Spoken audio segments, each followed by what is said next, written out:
Медине тартылган жер кандай жөнөкөй болсо.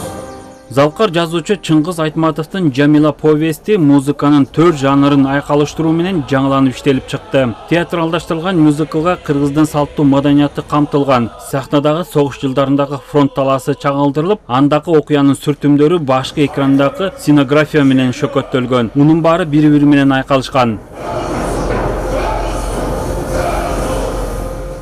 Музыкалуу спектакльде башкы каарман Даниярдын ролун Курал Чокоев ойносо, Жамиланыкын ырчы Сырга Сагынбекова, Сейиттикин Абил Сатыбалдиев аткарды. Кыргыз сахнасында мюзикал жанрындагы спектакль биринчи жолу коюлду. Чыгармадагы каармандарды улуттук филармониянын ырчылары менен аткаруучулар ойношуп, алар артисттик кесибин актердук, актрисалык чеберчиликтер менен айкалыштырышты. Биринчи премьерага чейин кыска убакыт болгон. Ал учурда болгонун көрсөтүп, анан ортодон дагы суроолор боюнча деп мына азыркы көрсөтүүлөр болуп жатат. Ушул көрсөтүүлөргө дагы кененирээк иштегенге аракет жасадык. Мунусунда көргөндөр айтып атат, дагы жакшыраак болуптур депчи. Анан эгерде бизге дагы бир максаттарды коюп, биз чет мамлекеттерге барабыз, же болбосо региондорду кыдырабыз деген бир максат койсо, биз муну үстүнөн дагы иштеп чыкканга аракет жасайбыз. Бул өнүгүү процессинде эле, өнүгүү жолунда эле турат деген ойдомун да. Анткени бул мюзикл биздин репертуарыбызга кирди. Жамила мюзиклинин үстүндө чыгармачылык топ 3 айдан ашык иштешкен. Чыгарманы элге тартуулоодон артисттерден тышкары улуттук гвардиянын жоокерлери менен студенттер дагы тартылган. Баш аягы болуп театрдык коюмга 100 адам катышты. Элге тартууланып баштагандан бери жетишпеген жерлери кошумчаланып, ашыкчалары болсо алынды. Адегенде бул чыгарма жазылганда Чыңгыз Айтматов Овон деген ат менен жазган экен да. Овон, анан кашанын ичинде Жамиля деген экен. Ошондо өткөндө Роза Айтматова эже келди да. Эже келип айтат, мен ушу кандай болду экен, бул мюзикл болуп калганда кандай болот деп ичинен кооптонуп келген экен. Анан келгенден айтты. Мына мен агам жазганда ушуну адегенде Овон деген чыгарма менен жазды эле.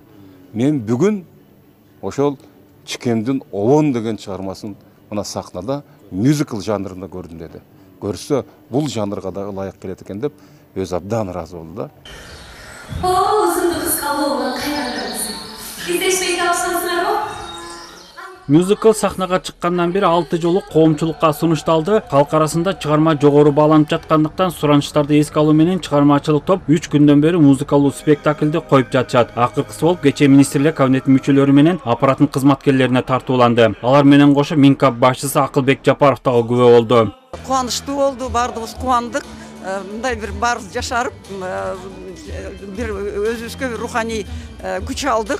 Баардыгыбыз ошо Чыңгыз Айтматовдун чыгармалары менен өскөнбүз. Мынакей Жамиля, Кызыл жол, Жал-жалын биринчи 10 деп чыккан бул чыгарма. Биз бир 10 жашыбыздан баштап эле окучубуз ушу чыгармаларды. Кыргыз чыгармачылык өнөрүндө мюзикл бул өтө жаңы жанр. Тем более Айтматовдун өлбөс чыгармалары негизинде просто ушунчалык жана кандай десем орусча айтканда я в восторге. Браво, браво, браво. Чындыгында аябай мыкты, жакты артисттер мындай Айтматовдун өзүнүн кандайча айткан идеясын жеткизе алышты.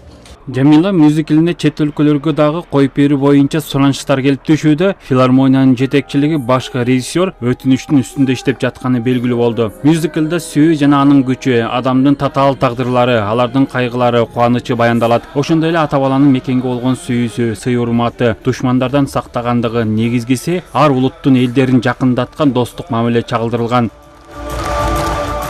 Дүйшөн Шаршенбеков, Меримбек Жусупбек уулу, ЛТР Бишкек.